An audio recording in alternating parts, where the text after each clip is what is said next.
Hey y'all, welcome to my channel. This is actually my first video.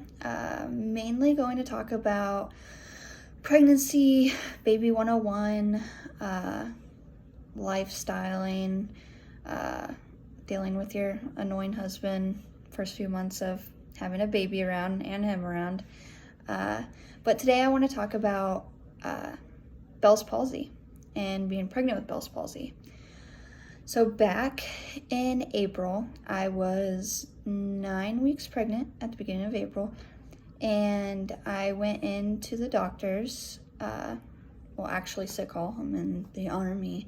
Went into sick hall, no, not to get out of work. I actually did not feel good.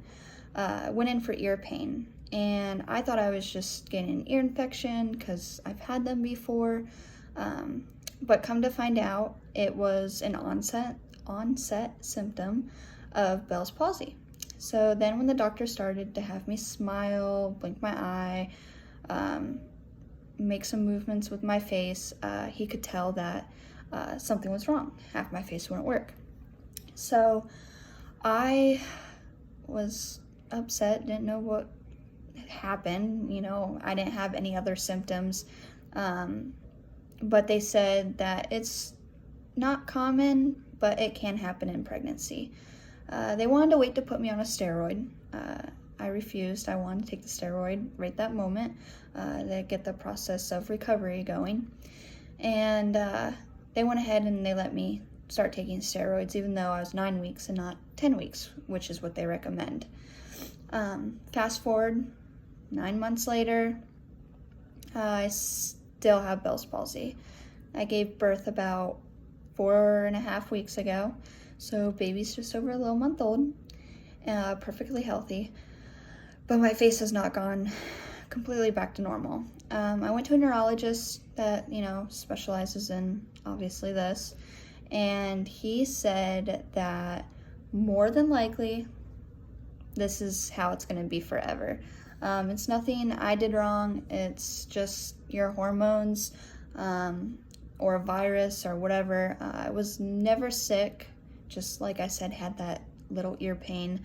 And ever since then, my face is the way it is.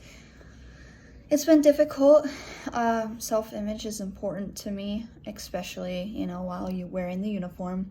I don't feel as strong or as healthy as I used to before getting pregnant, but it doesn't really bother me since my little girl got here. She does make a lot of things better, especially with the support of my husband. So I'm learning to cope with having it. You can kind of tell, when I smile, my eyes a little limp.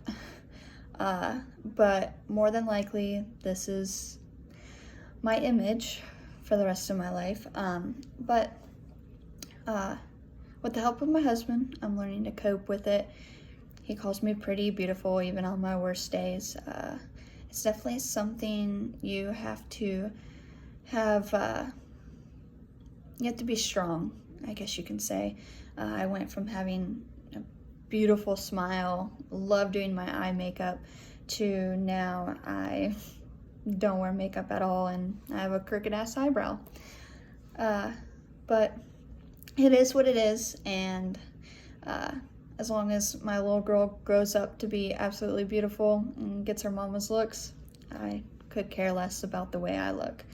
A lot of people don't really notice unless, I point it out, but I really wish there was more research on this, because not a lot of doctors really understand. There's no really cure for it, just the steroids and some antiviral medication, but I guess that's in more serious cases, but hoping someday, for the future, for the rest of the people who end up with Bell's palsy during pregnancy or just normally, they can find a cure for it and get their self-images back to the way they like them.